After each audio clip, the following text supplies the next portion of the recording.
Unless you're doing like a Trina tribute. He's lying. Yeah, that's a good point. He'll get here when he gets there. I don't know, is that a stereotype? I have no idea. He's just laid back. Yes, my kid would yell racist right now. That's what they do. All right, so, can we hear me? Uh-huh. Do we have a microphone? It's on. It does, it works? Okay, all right. All right, so, welcome to Warren Kremer, Coffee with Kremer, although they don't put us here in the morning and we don't get to have coffee, or children. But Warren Kremer, Harvey Comics cover genius. How many of you have been to one of these before? And you guys came back. That's awesome. Thank you. So, Warren Kremer, my origin story on Warren Kremer is I was doing, many years ago, this best of comics of the month, and the best covers of the month.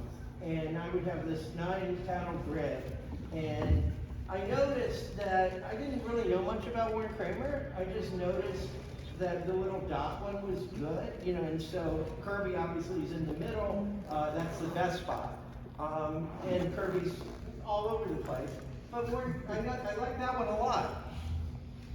And then it's like each month, and now I notice like, wait, there are 3 spots with Kremer.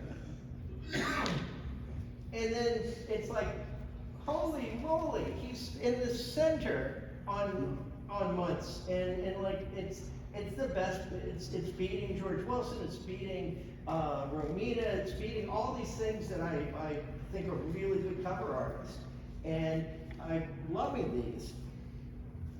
And so when I started People's History of Comics, what I did was a daily Kremer cover, and I would just say, here's the cover, what's good about it? And people would respond, and people really kind of just felt good because Kremer was there every morning, and we called it Coffee with Kremer. And so we would start, and we'd have something like this, and it'd say, what's good about it? And look at that, because that is really good. Metaphysical. Yes. I love that. There he is, and you know, you're starting to understand the characters and who they are and their origins. And I just had joy every morning when little Audrey's off the ground, and you know, it's just but the use of it, the way that it frames he does something about all of these where he takes advantage of every aspect of it, including using the comics code, using the logo, using everything to tell this. And the special effects and the way he used colors on this. Nobody was doing things like this. It's, you know, we look at this stuff today and you go, oh, you can do this on a computer in 10 minutes. And in those days, you actually had to do paintings on one piece of paper and your ink drawing on another piece of paper, and then in the camera, they put them together. And it's just like, wow. Some people actually did this, very few, and Kremer was obviously one of them, and nobody ever gave him any credit for it. I mean, I look at something like this, and it's like practically a New Yorker cover. It has a sophistication to it that you did not see in kids' comic covers on any level whatsoever. I mean, those umbrellas and the being, it's just, and look at the rain. The way that he did that is so, there's a million ways to do rain that is easy. And he chooses the hardest thing you could possibly do.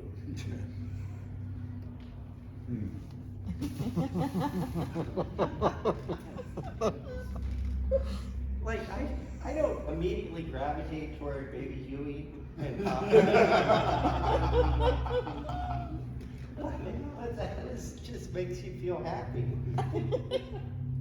And this one, somebody talk about this for a sec, because like the complexity of that, I think, is amazing.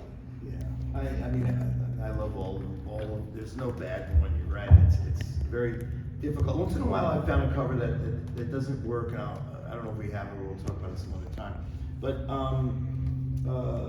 mainly, they were displaying the personality of the character, and, you know, if you're a brand new kid reading comics, that you instantly understand what's going on, both the gag and you even understand the character. You know, Baby Huey is a gigantic, super strong, you know, baby duck. And so obviously he was going to put that little picture of Casper and smash the whole wall. And of course, on his dad, his poor dad gets him all the stuff that happens. I feel like Papa half the time. I mean, that's just being dad. And of course, this one is like there's things that we notice that we, you know, comprehend that, you know, to make it pop, the wallpaper, obviously, with the vertical lines. Again, it could have been you know, nothing there, but you want to communicate he's breaking through a wall, you know. So you have the baseboard and the ground, the carpet or whatever, and but all that destruction, all that extra effort, you know, in the smashing of the wall to show how powerful the character is. He's got those Popeye-like forearms, you know.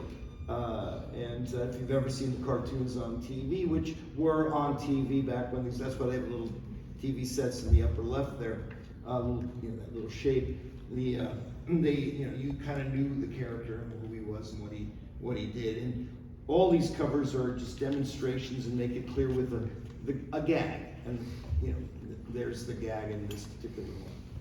And you look at the scale of that tiny little Casper drawing. Yeah. And it's exactly what makes the gag work is it's this big character and there's this tiny little Casper head. And it's completely perfectly placed around that circle, so you focus right on that Casper. And the giant hole that's made by putting up a tiny Casper. Yeah. Like the proportion of those two things and the disproportionate strength that Baby Huey has, that's... I find the Spooky and Little Dot have now begun to stand out to me as the more unbelievably, like, a little extra effort of creativity on those. They're pretty amazing covers, all, you know, again, and so here's Spooky is spooking the logo, which is cool. I mean, I got Spooky as a kid. I like Spooky. You couldn't get me near Little Dot. I mean, I thought that was... and now, I mean, I think Little Dot is the genius one. Well, yeah, in many ways. you know, I've done some research on this. I'll drop in things when they come up, but Sid Jacobson told me that they knew, they actually got what I call this little girl audience that none of the other companies, you know, were really doing. I mean, there's an exception like Little Lulu.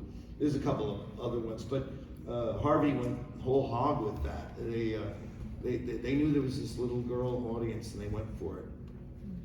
And notice the shaking of in fear of the logo. I mean, nobody was doing that. And also, Jim, on this one too, his kind of mastery of speed and motion lines is just exceptional. They're never crowding each other out. They're never so academic or kind of stiff that they work against the actual motion, but they're never so chaotic that they're competing with the actual drawing. And I don't know, I can't think of an example right now of what I'm going to say, but in a way it was sort of like, you were saying nobody really did that. And I'm not good right now with who else did, but I'm thinking of Harvey Kurtzman and Mad.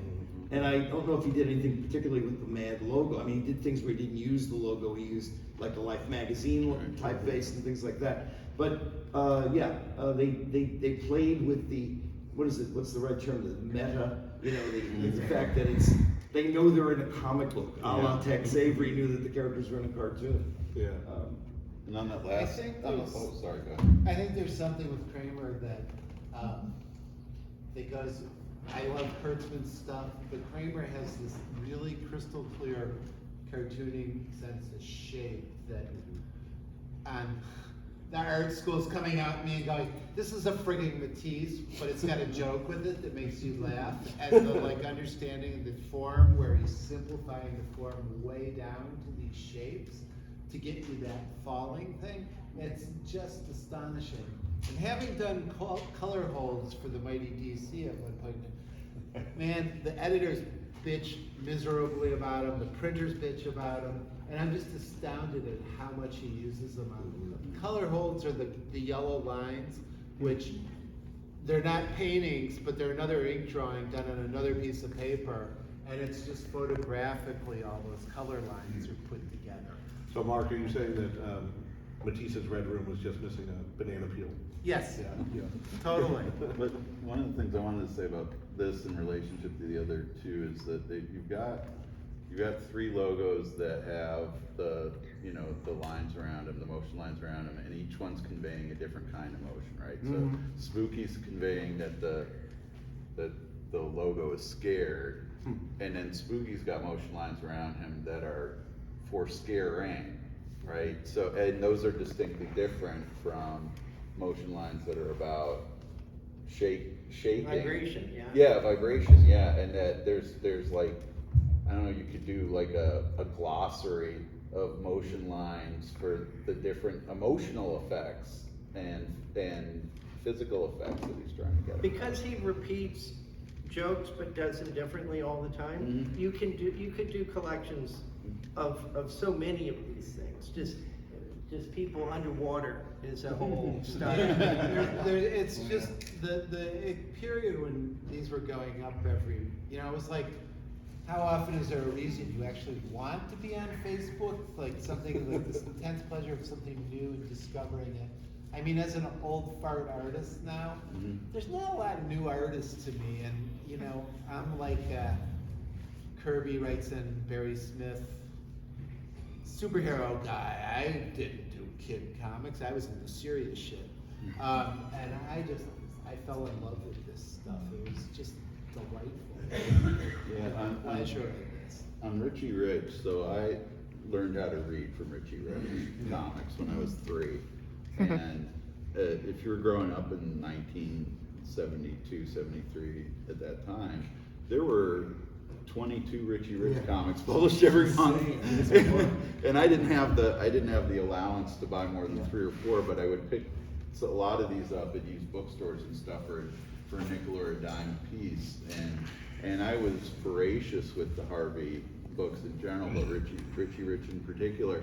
And this connects to something that I think is great about what Jim's done with Warren Kremer, is that I look back on that now and I feel like this must have been what those like early Carl Barks fans were noticing. The good duck. Yeah, that I was noticing at 3, 4, 5 years old, that there was something about these covers that were standing out to me as someone who's looking at a whole bunch of stuff, and and trying to pick out what I'm going to read. And so I think Jim, what you've done with Warren Kremer is kind of what was being done in the 1960s with Carl Barks. So, You can't praise me up there. I'm new to this, but it makes me really uncomfortable.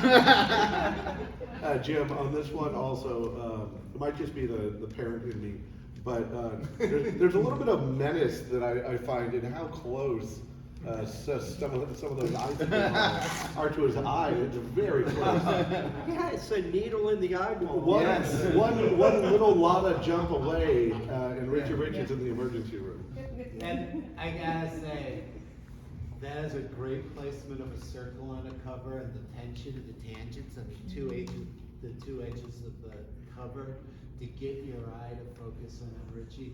It's just like,